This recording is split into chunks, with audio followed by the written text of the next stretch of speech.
JK செய்திகளின் இரவு நேர பிரதான செய்திகள்.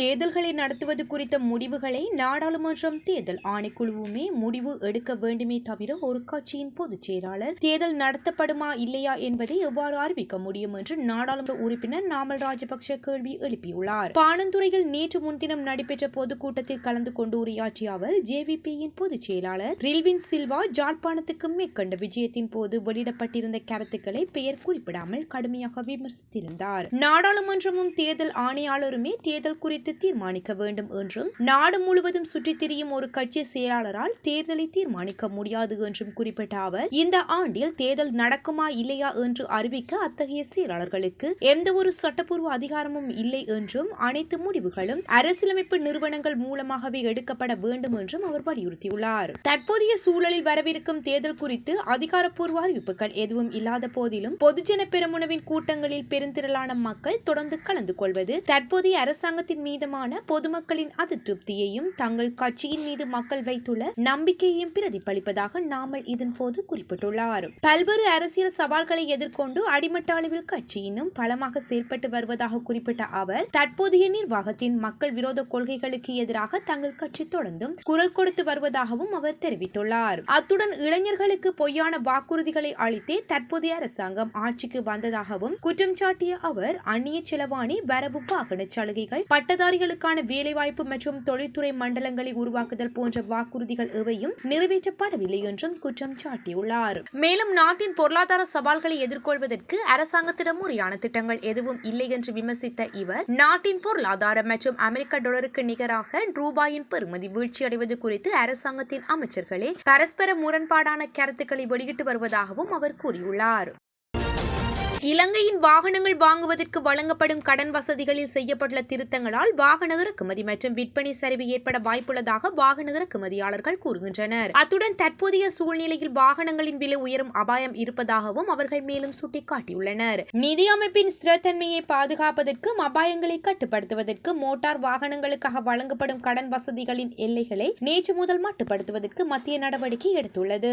அதன்படி புதிய திருத்தத்தின்படி நாட்டில் பதிவு செய்து ஒரு வருடத்துக்கு மேலாக பயன்படுத்தப்பட்ட வாகனங்களுக்கு வழங்கப்படும் கடன் வசதி 60% குறைக்கப்பட்டுள்ளது. மேலும் அதிநவீன வாகனங்கள் மற்றும் நாட்டில் பதிவு செய்து ஒரு வருடத்துக்கு குறைவாக பயன்படுத்தப்பட்ட வாகனங்களுக்கு வழங்கப்படும் குத்தகை வசதியும் இன்று முதல் குறைக்கப்படும் என்று மத்திய வங்கி அறிவித்துள்ளது. அதன்படி பராபூர்த்திகள் உள்ளிட்ட வர்த்தக வாகனங்களுக்கு முன்னர் வழங்கப்பட்ட 70% கடன் வசதி புதிய திருத்தத்தின்படி 60% குறைக்கப்பட்டுள்ளது. சிற்றூந்துர்கள், SUV ரக வாகனங்கள், சிற்றூர்திகள், முச்சக்கர வண்டிகள் மற்றும் ஏனைய வாகனங்களுக்கு முன்னர் 50% காணப்பட்ட கடன் வசதி 40% குறைக்கப்பட்டுள்ளது. இதற்கிடையில் கடந்த ஆண்டு நவம்பர் 8 முதல் நேற்று வரை வழங்கப்பட்ட பதிவு செய்யப்படாத வாகனங்களுக்கான கடன் வசதியும் திருத்தப்பட்டுள்ளது. மேலும் கடந்த ஆண்டு ஜூலை 18 முதல் நவம்பர் 8 வரை வழங்கப்பட்ட பதிவு செய்யப்படாத வாகனங்களுக்கான கடன் வசதியும் திருத்தப்பட்டுள்ளது. மேலும் கடந்த ஆண்டு ஜூலை 18 முன்னர் கடன் கடிதம் பெறப்பட்டு பதிவு செய்யப்படாத வாகனங்களுக்கான கடன் வசதியும் திருத்தப்பட்டுள்ளது.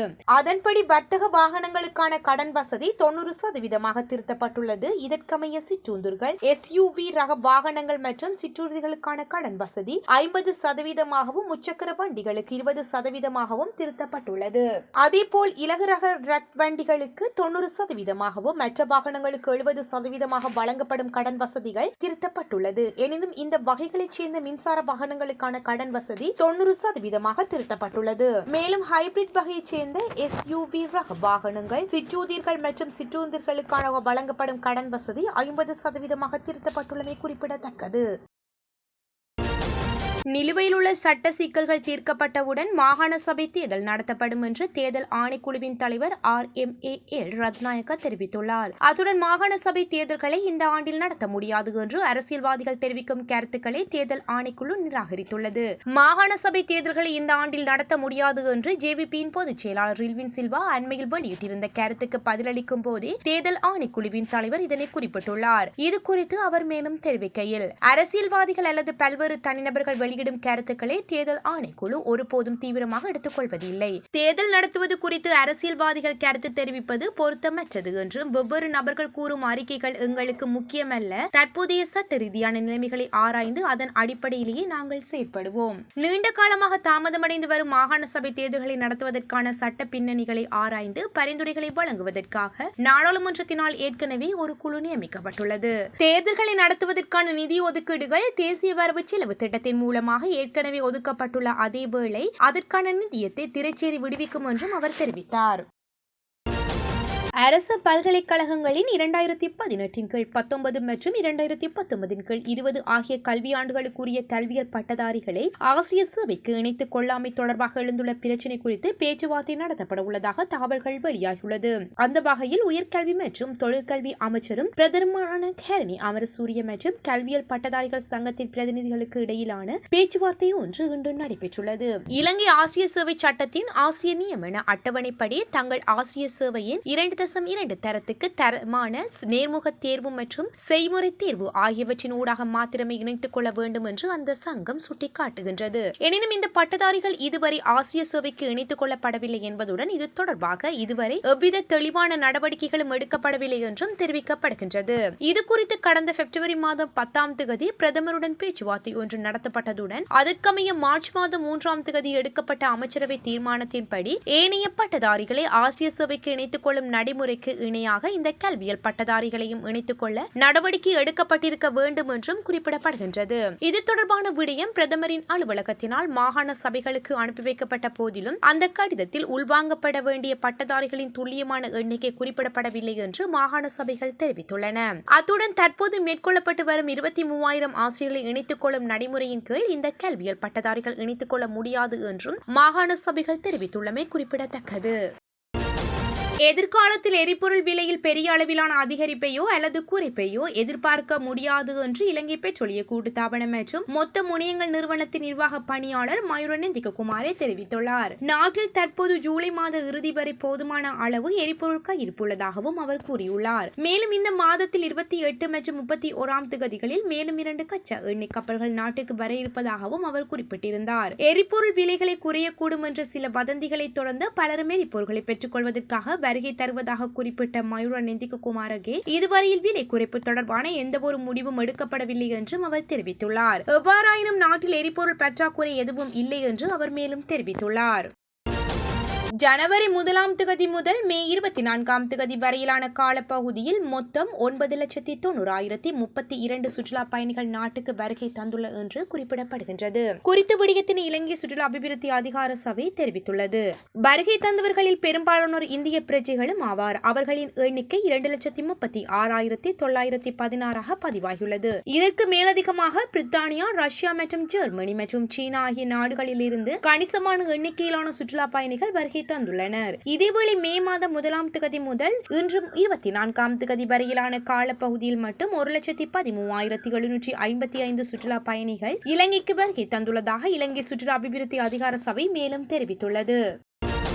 குறுக்கு வழியில் ஆட்சியை கைப்பற்றலாம் என்று எதிர்க்கட்சி தலைவர் சஜித் பிரேமதாசவின் அணியினரும் நாமல் ராஜபக்சவின் தரப்பினரும் பகற்கனவு காண்கின்றார்கள் என்று அமைச்சர் பிமல் ரத்நாயக்க கடுமையாக சாடியுள்ளார். அவர்களின் இந்த கனவு ஒருபோதும் நனவாக போவதில்லை என்றும் அமைச்சர் திட்டவட்டமாக தெரிவித்துள்ளார். ஊடகங்களிடம் அவர் மேலும் தெரிவித்ததாவது: எமது அரசின் மக்கள் நலன்சார் வேலை திட்டங்களையும் பொருளாதார கொள்கைகளையும் சகித்துக் கொள்ள முடியாத எதிர்க்கட்சியினர் மக்கள் மத்தியில் தேவையற்ற அச்சத்தையும் பொய்களையும் பரப்பி வருகின்றனர். ஸ்ரீலங்கா பொதுஜன பெரமுன மற்றும் ஐக்கிய மக்கள் சக்தி ஆகிய 2 தரப்பினரும் தங்களின் அரசியல் வறட்சியை மறைப்பதற்காகவே நாடு மீண்டும் பொருளாதார படுகொலியில் நோக்கி செல்வதாகவும் கூறி நாடகம் ஆடுகின்றனர். எமது அரசானது நாடாளுமன்றத்தில் 3/2 பெரும்பான்மை பலத்தை கொண்ட மக்களின் பேராதரவை பெற்ற ஒரு பழமிக்க அரசாகும். ஜனநாயக ரீதியில் மக்கள் வழங்கிய இந்த ஆணையை எந்த ஒரு அரசியல் சக்தியாலும் பொய் பிரச்சாரங்களினாலும் அசைக்கவோ அல்லது வீழ்த்தவோ முடியாது. கடந்த காலங்களில் நாட்டை சீரழித்தவர்கள் மீண்டும் குறுக்கு வழியில் அதிகாரத்தை கைப்பற்ற நினைப்பது வேடிக்கையானது. எமது அரசு தூய்மையான பயணத்தை எவ்வித தடங்களுமின்றி தொடரும் என்றும் அவர் குறிப்பிட்டிருந்தார்.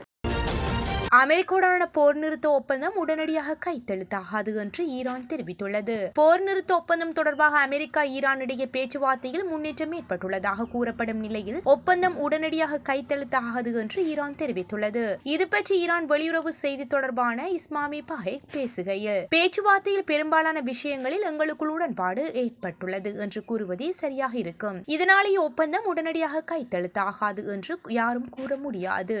மேலும் லெபனான் உள்பட்ட பிராந்தியம் முழுவதிலும் நடைபெற்று வரும் போரை முடிவுக்கு கொண்டு வரும் நோக்கில் 14வது அம்ச வரவறிக்கை தயார் செய்யப்பட்டுள்ளது. ஈரானின் அணுசக்தி திட்டங்கள் பற்றி அதில் எதுவும் சேர்க்கப்படவில்லை என்றும், இருதரப்பிலும் வரவேற்று அறிக்கும் ஒப்புதல் பெறப்பட்டதன் பின்னரே அணுசக்தி திட்டங்கள் பற்றி விவாதிக்கப்படும். கடற்படை முற்றுகை நடவடிக்கைகளை அமெரிக்கா நிறுத்த வேண்டும். அதே நேரத்தில் ஹோர்முஸ் நீரிணை பாதுகாப்பான போக்குவரத்துக்காக ஈரான் உரிய நடவடிக்கை எடுக்கும் என்றும் குறிப்பிடப்பட்டுள்ளது. ஹோர்முஸ் நீரிணை பாரசீக வளைகுடா மற்றும் ஓமான் கடல் பகுதிகளில் சுற்றுச்சூழலை பாதுகாக்க தேவையான நடவடிக்கைகளுக்காக சேவை கட்டணங்கள் வசூலிக்க முடிவு செய்யப்பட்டுள்ளது என்று சுங்கவரி தனியே வசூலிக்கப்படாது என்றும் அவர் தெரிவித்தார். அமெரிக்கா மற்றும் இஸ்ரேலுடன் பிப்ரவரி 28 அன்று தொடங்கிய போரை முடிவுக்கு கொண்டு வருவதற்கான ஒப்புதலை 14 அம்ச வரையினை இறுதி செய்வது வருவதாக ஈரான் கூறியதை தொடர்ந்து வெளியுறவுத்துறை அதிகாரி இவ்வாறு தெரிவித்துள்ளார். ஈரானுடனான போரை முடிவுக்கு கொண்டு வரும் ஒப்பந்தம் விரைவில் கைகூடும் என்று அமெரிக்க வெளியுறவுத்துறை செயலாளர் மார்கோ ரூபியோ நேற்று தெரிவித்த நிலையில், பேச்சுவார்த்தையில் ஈடுபட்டுள்ளவர்களை அவசரப்படுத்த வேண்டாம் என்று அமெரிக்க ஜனாதிபதி டொனால்ட் ட்ரம்ப் கூறியிருந்தார்.